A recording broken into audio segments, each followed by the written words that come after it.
For 15 years, the only human voice Cora Abernathy ever heard was her own, a low hum against the whistle of the wind across the high chaparral. Her world was a 100-acre patch of hard-won earth, a sturdy cabin built by a father she barely remembered, and the silent, watchful company of the Dragoon Mountains. The solitude was a second skin, a fortress against a world that had taken everything from her.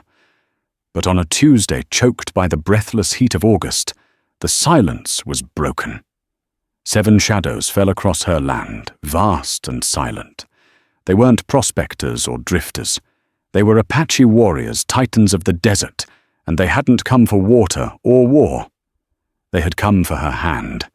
The Arizona sun was a merciless hammer, beating down on the cracked earth of Cora Abernathy's homestead. At 22, her face was already a road map of its harshness, her skin tanned the color of rich saddle leather, and her eyes the pale blue of a desert sky at dawn were accustomed to squinting against the relentless glare. She moved with an economy born of solitude, her every action purposeful. The rhythmic thud of her axe splitting firewood was the only percussion in the vast, silent orchestra of the wilderness. Her father, Orrin Abernathy, had taught her how to survive here, before the fever took him and her mother 15 years prior.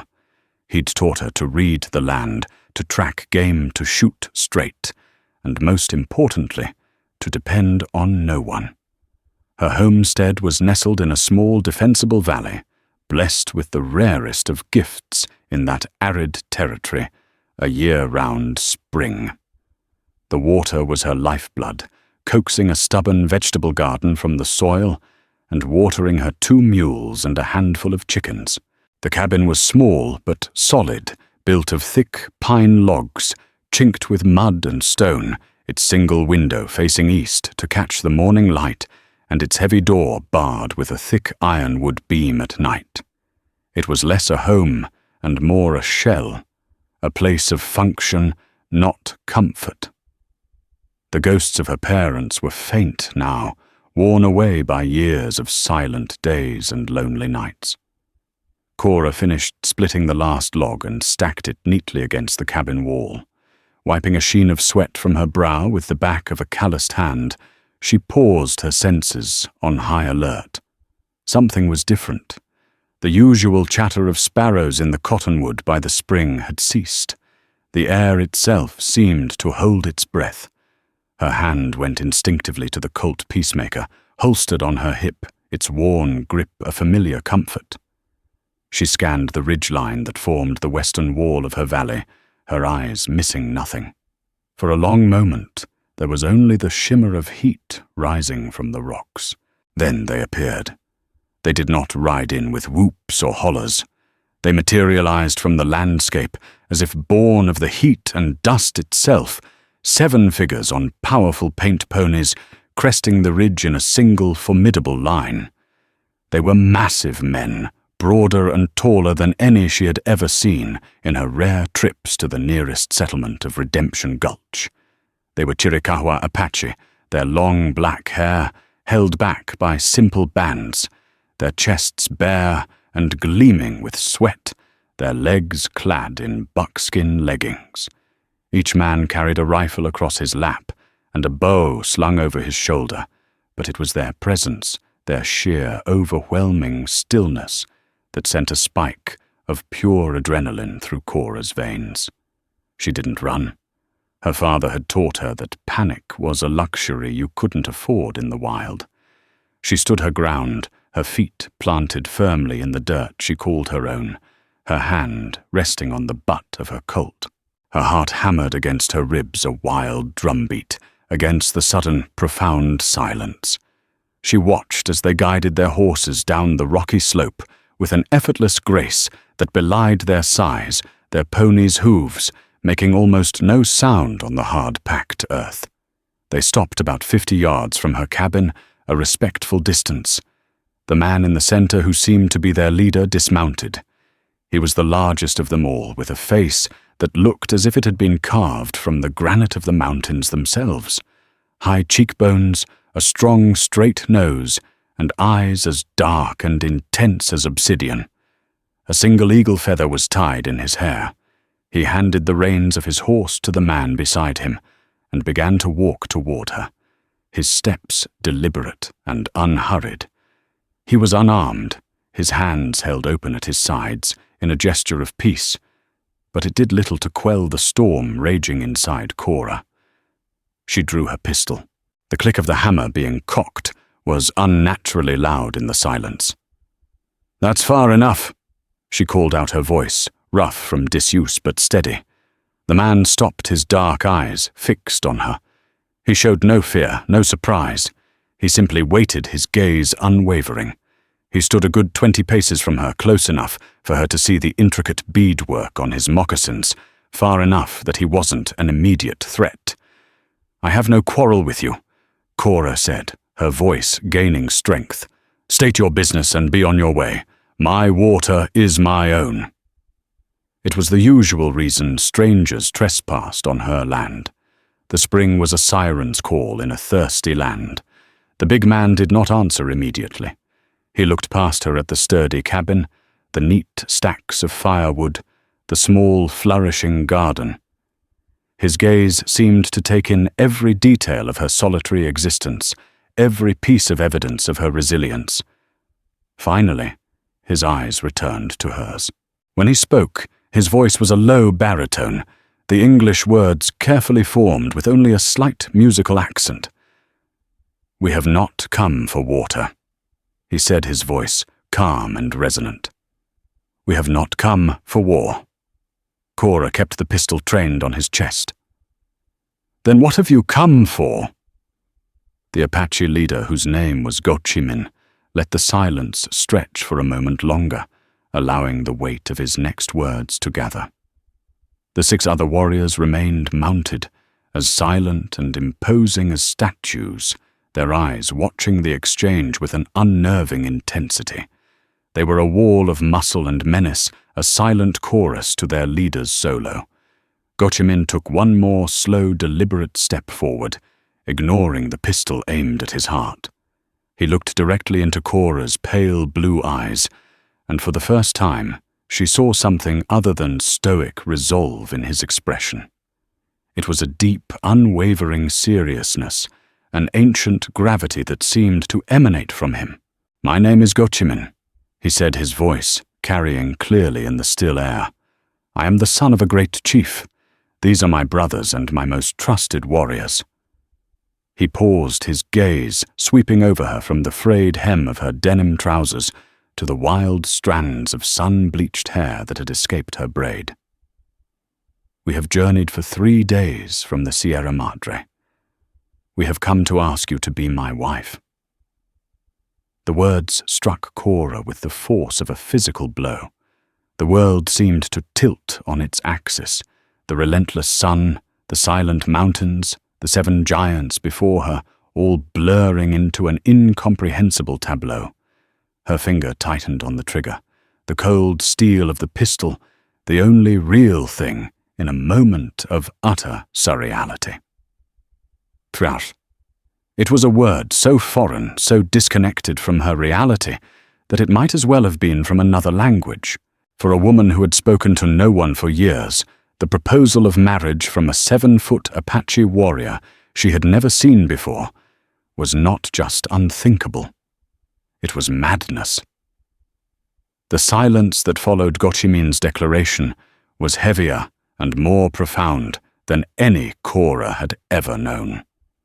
It was a silence filled with the buzzing of flies, the distant cry of a hawk, and the frantic, disbelieving thump of her own heart. The Colt peacemaker in her hand suddenly felt impossibly heavy.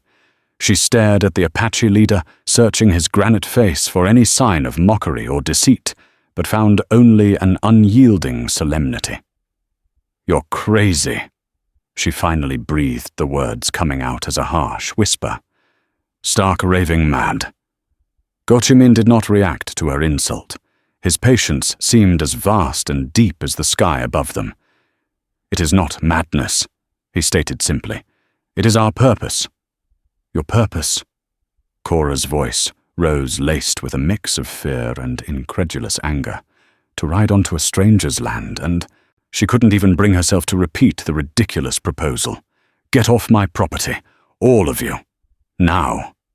She gestured with the barrel of her pistol toward the ridge from which they had come.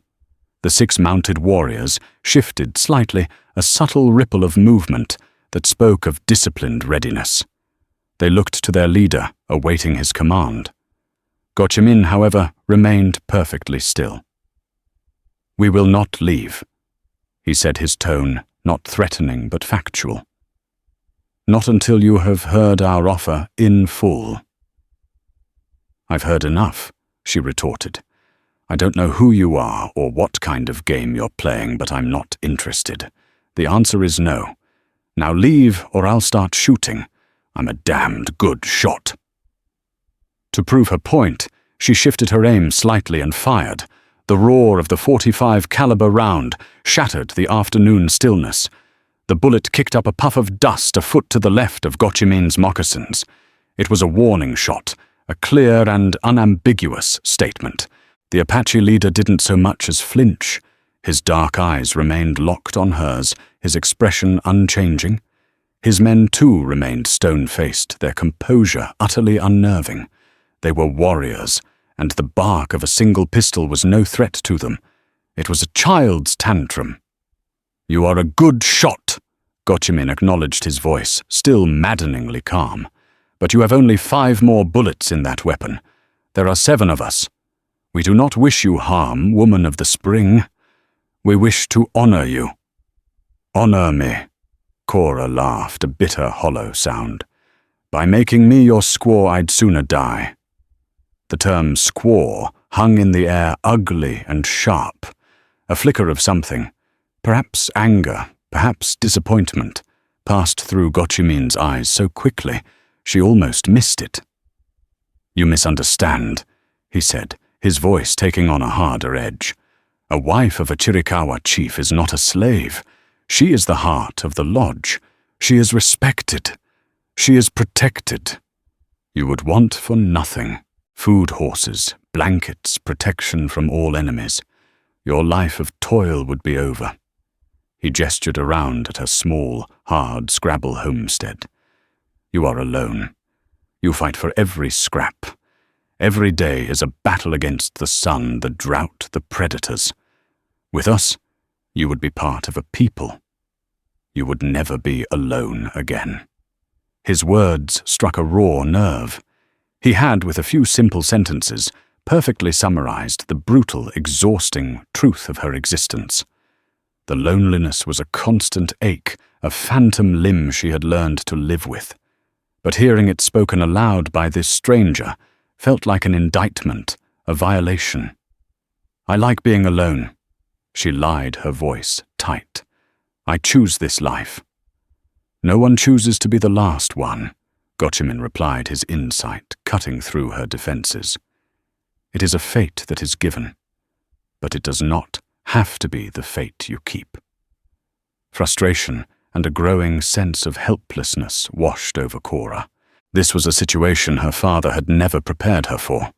She knew how to handle rattlesnakes, mountain lions, and desperate prospectors. She had no idea how to handle this. They weren't attacking. They were waiting. Their patience was a weapon far more effective than any rifle.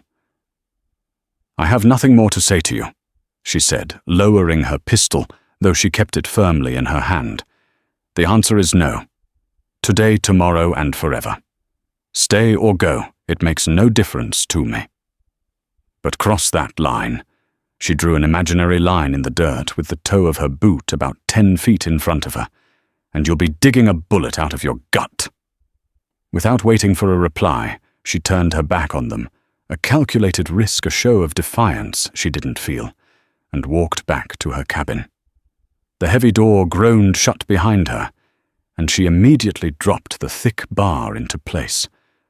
Her hands were shaking. She leaned against the door, her eyes closed, listening. She expected to hear the sound of hoofbeats, the sounds of their departure. Instead, there was nothing. just the returning chatter of the birds and the hum of the ever-present wind. Peeking through a small crack in the window shutter, she saw that they had not left. They had dismounted and were in the process of setting up a small, orderly camp near the base of the ridge, well outside the line she had drawn but squarely on her land. They moved with quiet efficiency, tending to their horses, building a small, smokeless fire, and settling in as if they planned to stay for a winter. A cold dread washed over Cora. They weren't leaving. They were laying siege to her solitude. This wasn't a raid or an attack she could fight. It was a test of wills, a silent war of attrition. They had time, they had numbers, and all she had was 100 acres of dirt, a dwindling supply of ammunition, and a loneliness that was suddenly more terrifying than ever before. As dusk began to bleed across the sky, casting long shadows from the 7 silent warriors camped on her land, Cora Abernathy felt a crack appear in the fortress of her isolation, and she feared that what came flooding in might drown her. 3 days passed. The 7 Apache warriors remained. They were a constant, unnerving presence at the edge of Cora's world.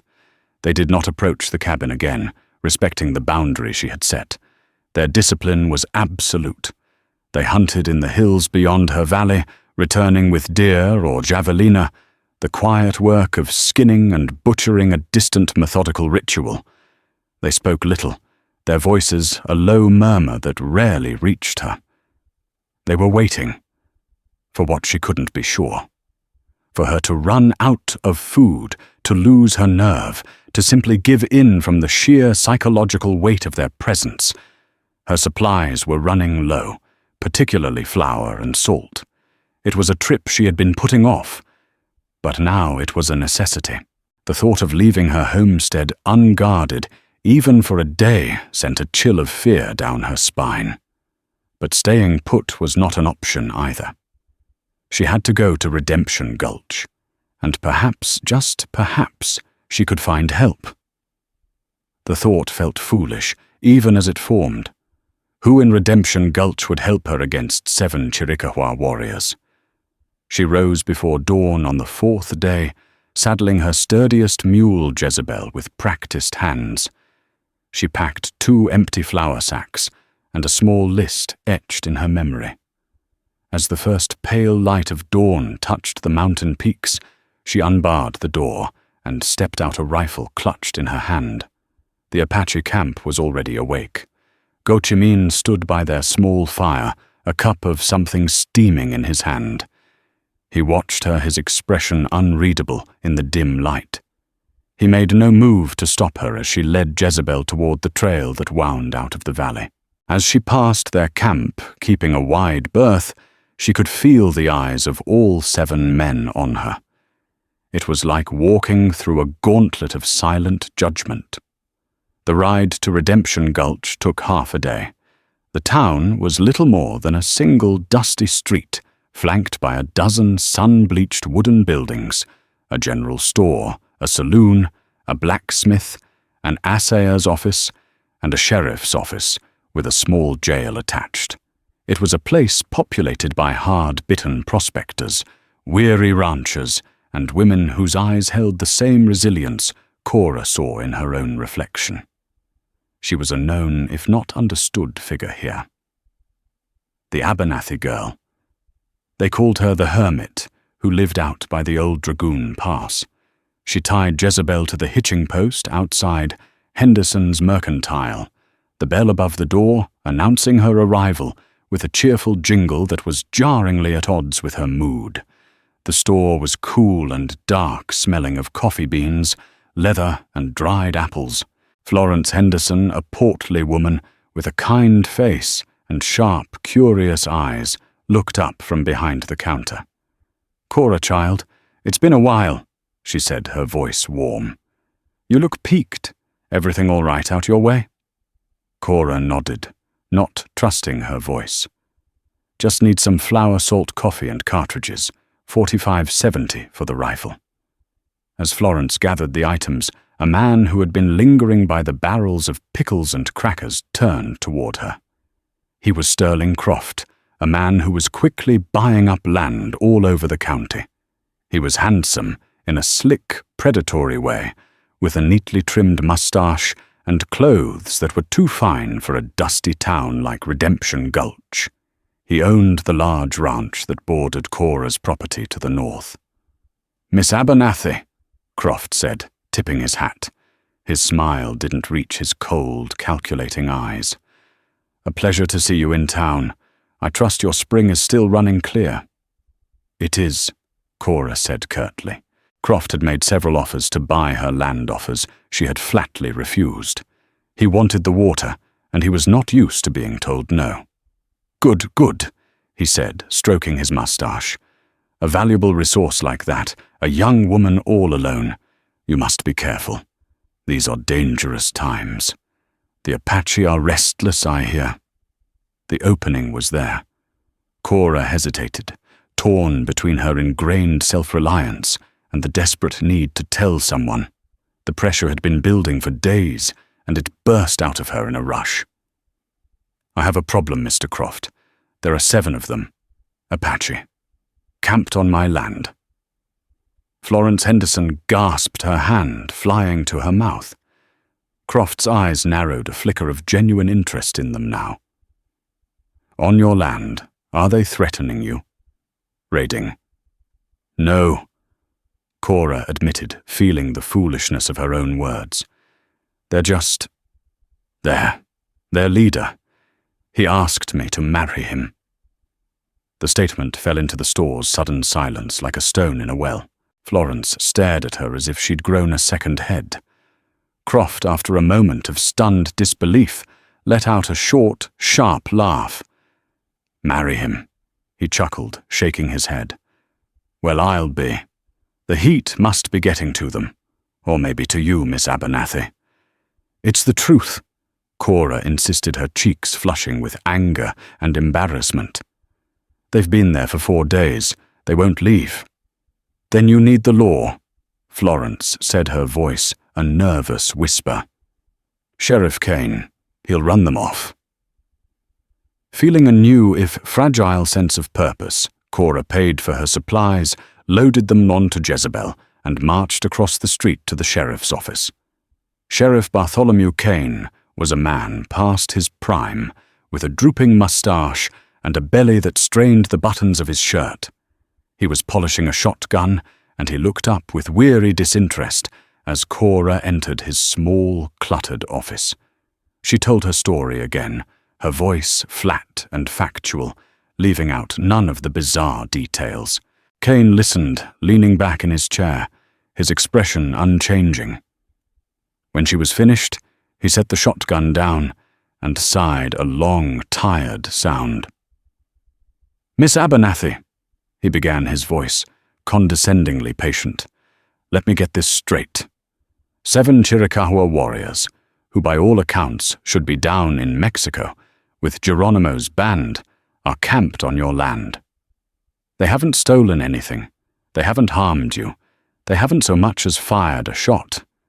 They're just sitting there, and their chief, who speaks perfect English, has proposed marriage. Is that about the size of it?" "Yes," Cora said through gritted teeth. Kane picked up a piece of paper from his desk and studied it. "Says here, Sterling Croft filed another complaint last week. Said you've been damming up the creek that feeds from your spring, cutting off his water flow." "That's a lie," Cora shot back. "My spring doesn't feed any creek on his property. He just wants my land." "Maybe," Kane said, tossing the paper aside. "But here's my point. I have actual problems. Drunks fighting in the saloon prospectors, claim-jumping each other folks like Croft filing official complaints. What you've got is a story. A fantastical one at that. There's no crime here, Miss Abernathy. There's no law against a man asking a woman to marry him, no matter who he is. And there's sure as hell no law that says I have to ride out into the dragoons and pick a fight with 7 Apache because you don't like them camping. "So you're not going to do anything?" Cora asked, her last sliver of hope crumbling. "There's nothing to be done," the sheriff said, picking up his shotgun again, his tone dismissive. "My advice to you is to either sell your land to Mr. Croft and move somewhere safer, or learn to get along with your new neighbors. Now, if you'll excuse me, I have work to do." Cora stood frozen for a moment, the injustice of it burning in her chest. She had come to civilization for help, and had found only ridicule and bureaucracy.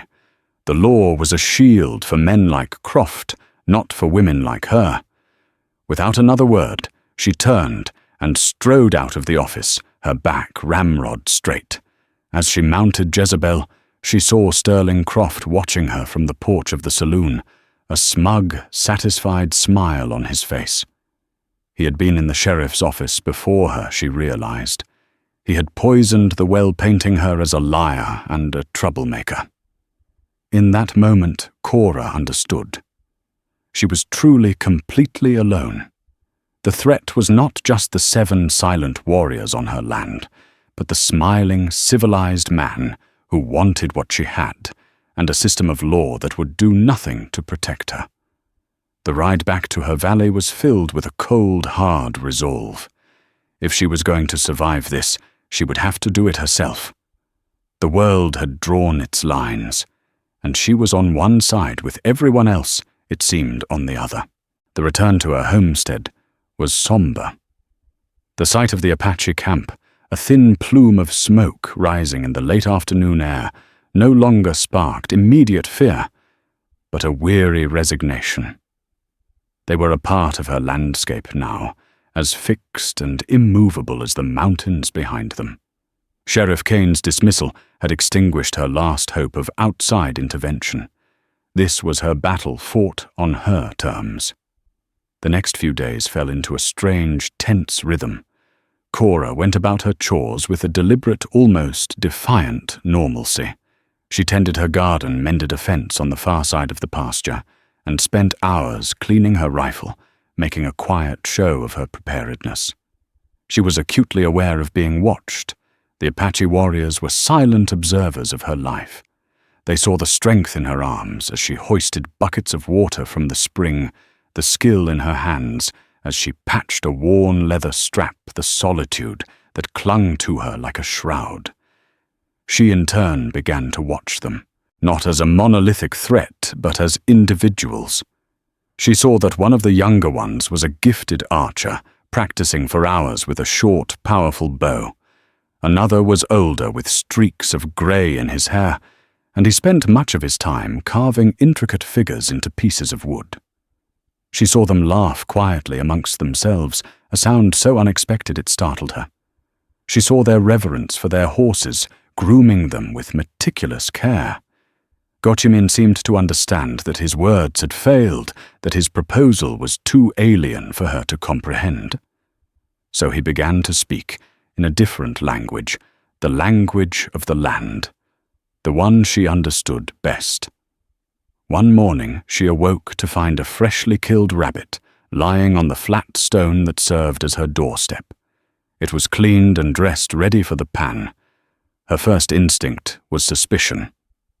Was it poisoned a trick? But she examined it carefully. It was a fine, healthy animal. It was a gift, a peace offering.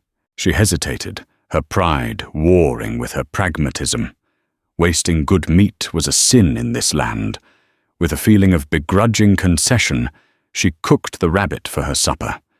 It was a silent, one-sided communion. A few days later, a storm rolled in from the east, a violent summer squall that unleashed a torrent of rain and wind. A section of fence protecting her small chicken coop was knocked down by a falling branch. Before she could even begin the arduous task of clearing the heavy limb and restringing the wire, 2 of Gochimin's men were there. They didn't speak to her, didn't even look at her directly. They simply worked. With a shared, unspoken understanding, they used their powerful shoulders to heave the branch aside. One of them, the older man with the grey-streaked hair, produced a small coil of sinew from a pouch, and with nimble fingers skillfully repaired the broken wire, making it stronger than it was before. When they were finished, they gave her a slight, respectful nod and walked back to their camp. Cora was left standing in the rain, stunned. It was an act of simple, unasked-for kindness. It was help. Something she hadn't received from another human being in 15 years. The act chipped away another piece of her hardened exterior, revealing a confusing mix of gratitude and suspicion beneath. The most significant moment came a week into their silent vigil. One of her mules, the older one named Bartholomew, had gotten himself tangled in a thicket of mesquite bushes while grazing. He was panicking, pulling against the thorny branches, tearing his own hide and making the tangle worse. Cora's attempts to soothe him were failing. He was too frightened to be led out. Suddenly Gochimin was there, moving with a silent, fluid grace. He didn't approach the panicked animal from the front, but circled around, speaking in a low, crooning voice. The language was not English, but the Apache tongue. It was soft, rhythmic, and strangely calming. Bartholomew's ears, which had been pinned back in fear, began to twitch and then swiveled toward the sound. His frantic struggling lessened. Gochimin continued his low murmur as he approached the terrified mule. He moved without fear, his large hands gentle, as he took hold of the animal's halter. He didn't pull or force. He just stood there, his voice a constant, soothing presence, his hand stroking the mule's sweat-soaked neck. Slowly, painstakingly, he began to untangle the branches, breaking them off one by one, never ceasing his calming monologue. Cora watched, mesmerized. She had always managed her animals through stubbornness and strength. She had never seen this kind of communion, this deep, instinctual understanding between man and beast. After several minutes, the mule was free. Gochimin led him out of the thicket and ran a hand down his flank, checking the scratches. He then looked at Cora, and for the first time, his stoic mask slipped. He offered her a small, almost imperceptible smile. "He has a strong spirit," Gochimin said.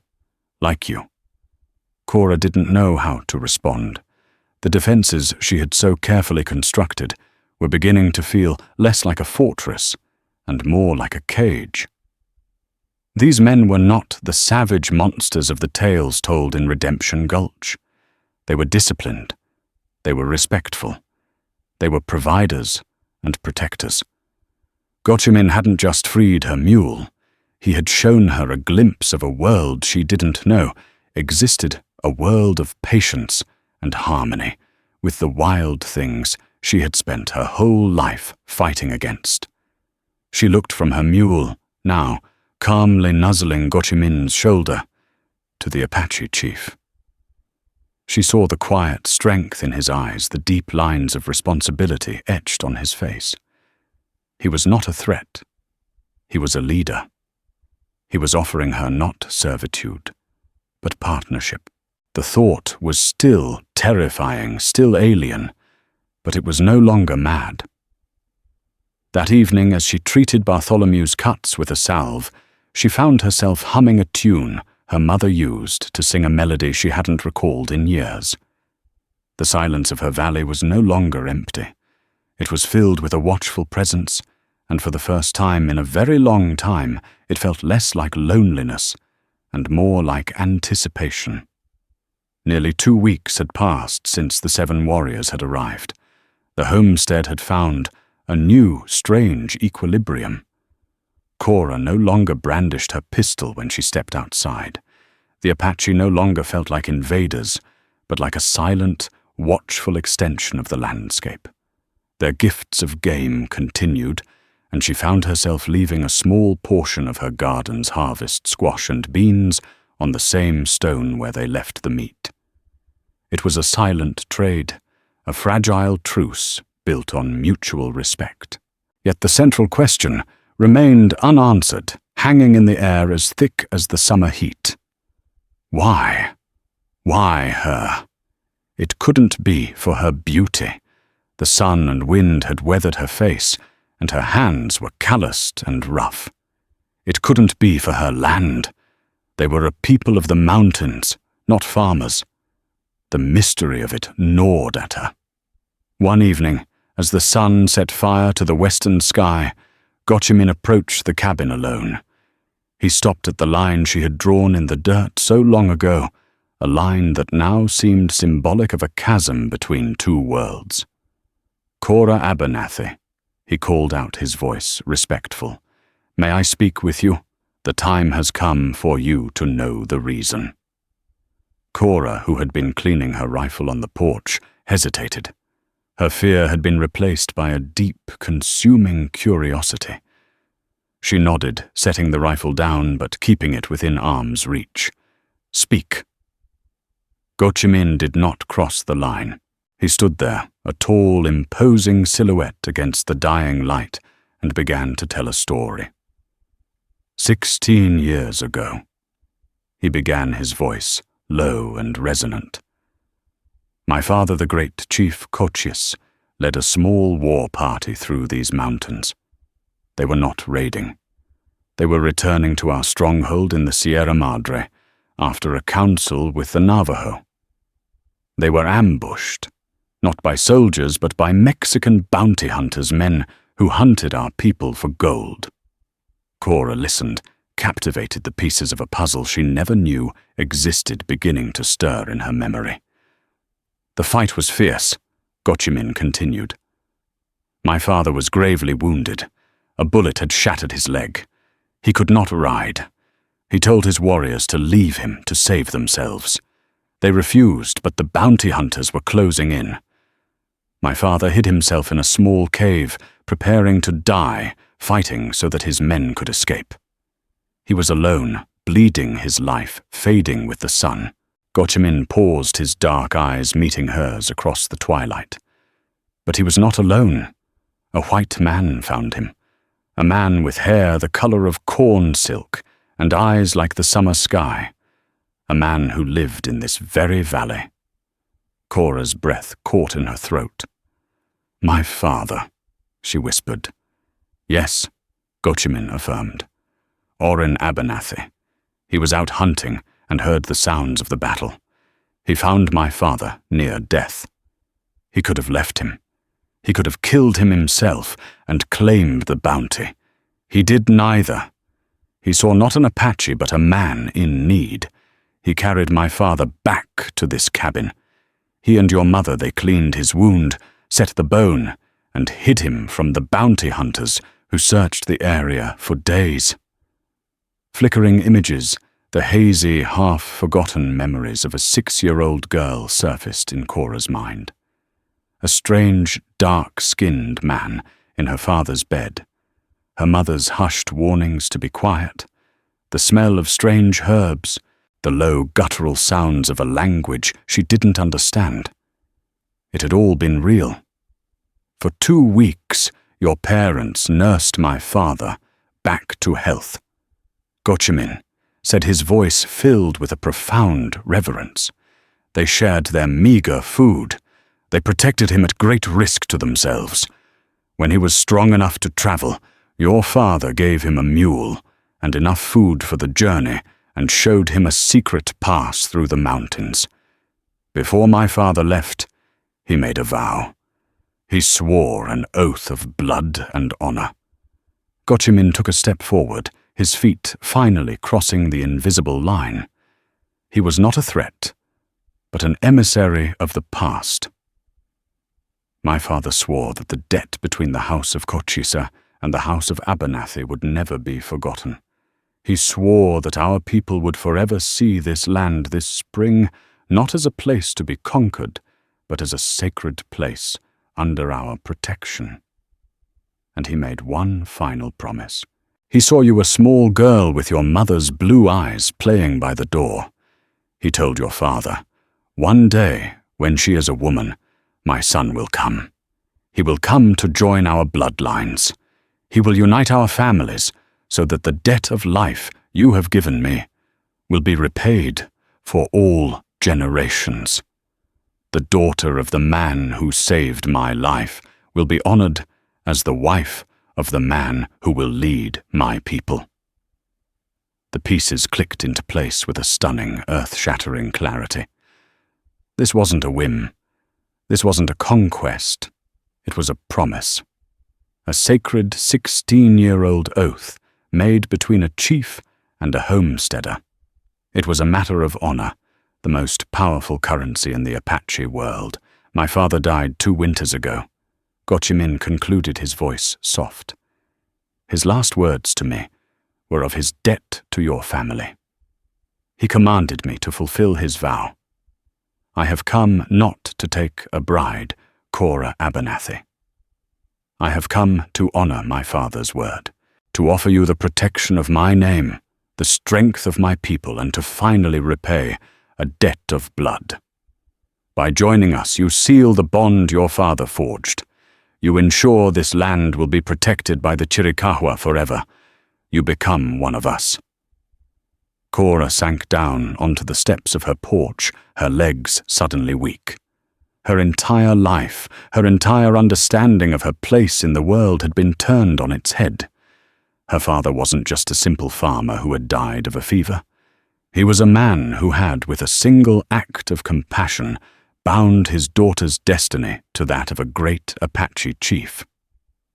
She looked at Gochimin, truly seeing him for the first time.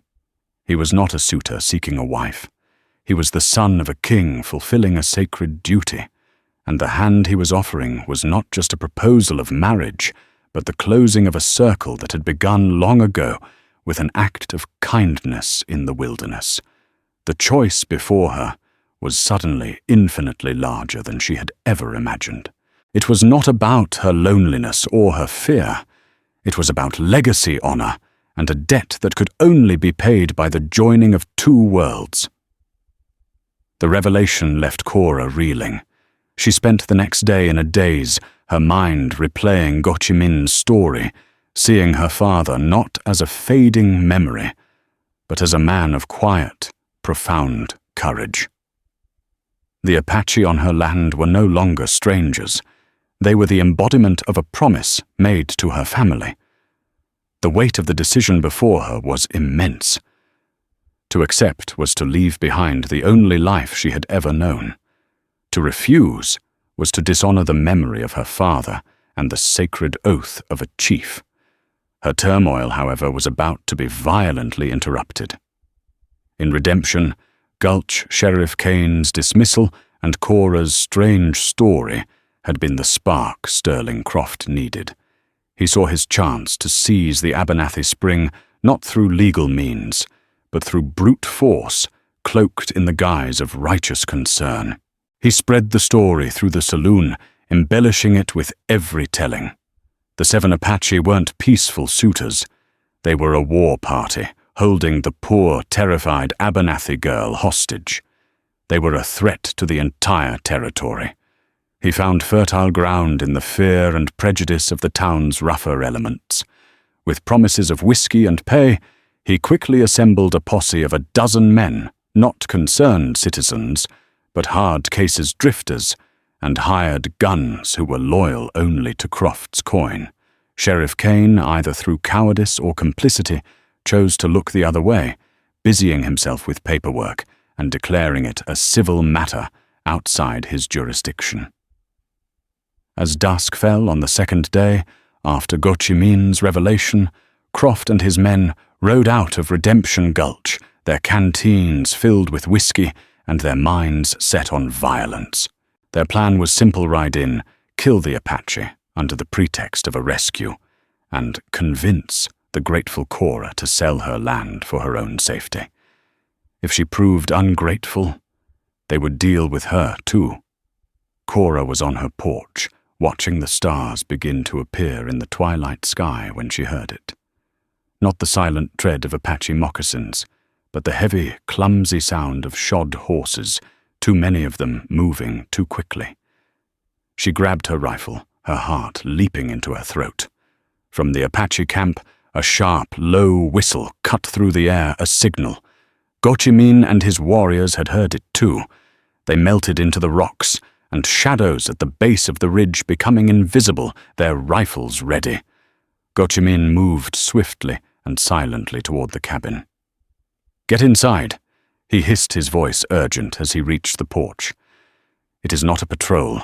They ride with anger." "Who?" Cora asked, her knuckles white on the stock of her rifle. "The man from the town," Gochimin said. "The one who covets your water. He comes to make war." There was no more time for questions. The posse thundered into the valley, a disorderly mob of men led by Sterling Croft. They were not quiet. They were shouting their voices, slurring with drink. "All right, you savages, party's over," Croft bellowed, pulling his horse to a halt. "Let the woman go and we might let you live." His men fanned out their pistols, and rifles drawn their faces ugly in the fading light. They were a stark contrast to the disciplined Apache, a pack of snarling dogs facing down a silent pride of lions. "This is my land," Cora shouted from the doorway of her cabin, her rifle leveled. "You're the ones trespassing, get out!" Croft laughed. "Playing along with them, are you, little lady? Don't you worry, we'll save you." He raised his pistol. "Last chance. Heathens." The first shot was not fired by the Apache or by Cora. It came from one of Croft's drunkest men, a wild shot that splintered the wood of the cabin doorframe inches from Cora's head. That was the end of the talking. The world exploded in a cacophony of gunfire. From the rocks, the Apache rifles answered with deadly precision. Two of Croft's men were knocked from their saddles before they could even fire a second shot. The warriors fired, moved, and fired again, their positions constantly shifting, making it seem as if they were 3 times their number. They were not fighting a brawl. They were conducting a hunt. Cora, reacting on pure instinct, fired her rifle from the doorway, the heavy 45-70 round, taking another of the hired guns in the chest. She worked the lever action, chambering another round her movements, fluid and sure. She was no longer just defending her home. She was fighting alongside the men who had come to honor her. Gochimin did not take cover. He stood his ground, a fearsome figure, directing his men with hand signals, his own rifle barking death into the disorganized posse. He was protecting her, drawing fire to himself, a chief leading from the front. The firefight was brutal and short. Croft's men were mercenaries, not soldiers, faced with a disciplined, unseen enemy and watching their comrades fall. Their whiskey-fueled courage evaporated. Within minutes, half of them were dead or wounded. The rest broke and fled, galloping madly back toward the perceived safety of town. Sterling Croft found himself alone, his horse shot out from under him. He scrambled behind the animal's body, his fine clothes covered in dust and blood, his face a mask of terror. He fumbled to reload his pistol, his hands shaking. Silence fell as sudden and complete as the eruption of violence had been. The only sounds were the groans of the wounded and the nervous whinnying of a horse. Cora stepped out from her cabin, her rifle still hot.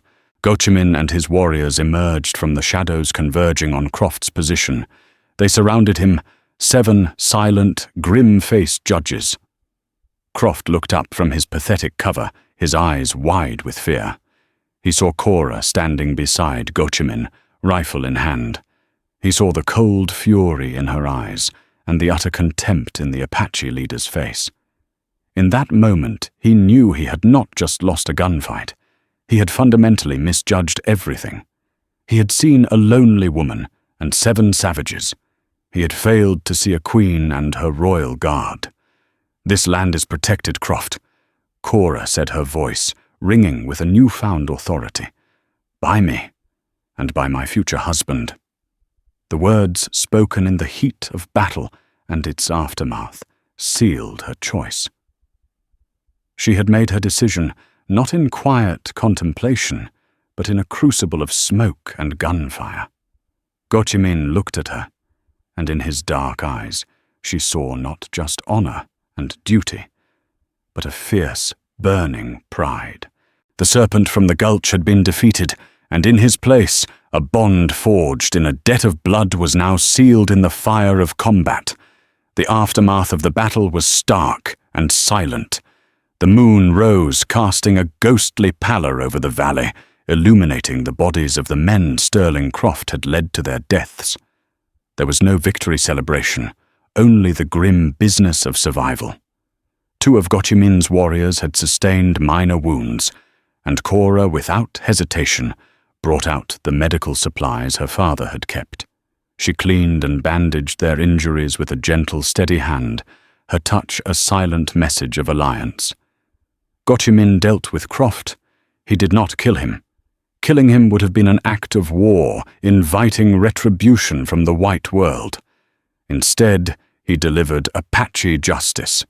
He and his men took Croft's guns and his boots, leaving him with a single canteen of water. "Walk back to your town," Gochimin said, his voice cold as steel. "Tell your sheriff what happened here. Tell him that the Abernathy land is under the protection of the Chiricahua. Anyone who rides against this woman again will be considered an enemy of our people. There will be no warning next time." They watched as Croft, humiliated and terrified, stumbled off into the darkness, a broken man. He was a serpent defanged, his venom spent. By mid-morning the next day, a second more official posse arrived.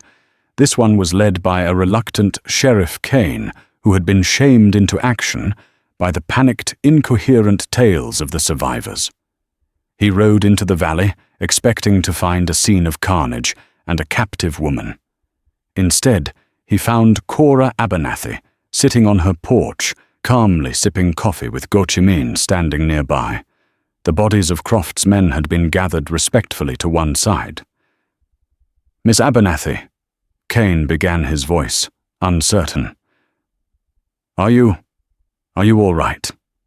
"I'm perfectly fine, Sheriff," Cora replied, her voice cool and steady, though I can't say the same for Mr. Croft's associates.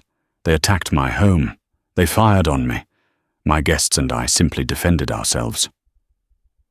She used the word guests deliberately, and its meaning was not lost on Kane.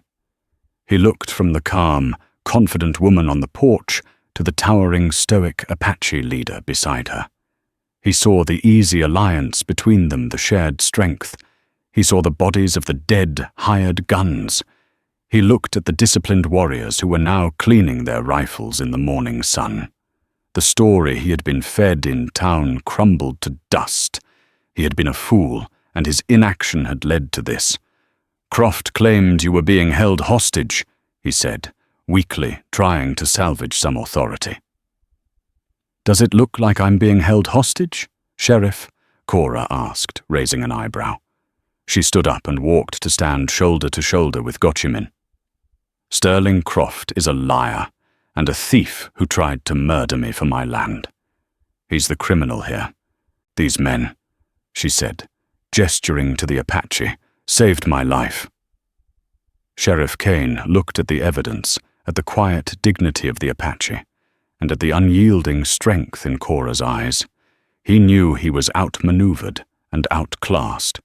To challenge the Apache now would be suicide, and to arrest Cora for defending her home would be ludicrous. "I see," he said, finally, his gaze dropping. We'll take care of the bodies, and I'll have a word with Mr. Croft."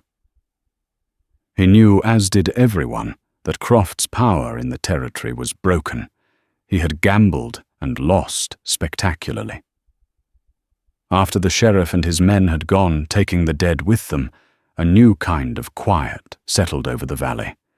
It was not the silence of loneliness, but the silence of peace and understanding. Cora looked at Gochimin, at the man who had come to claim her as part of a debt, who had waited with infinite patience, and who had ultimately fought to protect her. "My father's oath is fulfilled," he said softly. "The debt is paid. You are safe. If you wish us to leave, we will go." He was giving her a final choice, a choice free from obligation or the pressures of battle. Cora looked around at the small cabin, the stubborn garden, the familiar lines of the mountains. It had been her entire world a fortress against her loneliness. But it was also a cage. Gochimin was offering her not just protection, but a life beyond the confines of this valley. A life with a people, a family. A life where she would never be alone again. "You came to ask for my hand in marriage," she said, her voice clear and strong. "You never heard my answer." Gochimin waited, his dark eyes searching hers. A slow smile spread across Cora's face, a genuine, radiant smile that transformed her weathered features into something beautiful. "The answer is yes." It was not the ending anyone could have predicted. Not the townspeople, not Sterling Croft, and certainly not Cora Abernathy herself. Her life would not be one of quiet solitude. It would be a life of movement, of living between two worlds, the world of her father's cabin and the world of the Chiricahua people. It would be challenging and strange, but it would be hers. She would not leave that day or the next.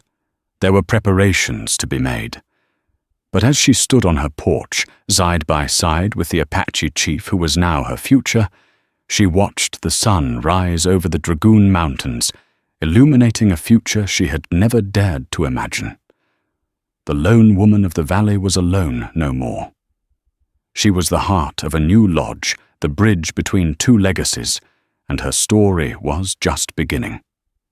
Cora Abernathy's story is a powerful testament to the fact that the deepest solitude can be broken by the most unexpected destiny.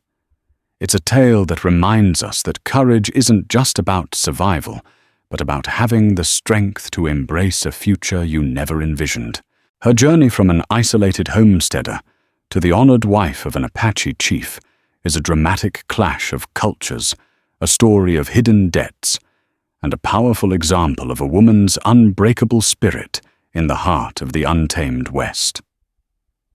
It proves that honor, respect, and love can speak a language that transcends all boundaries.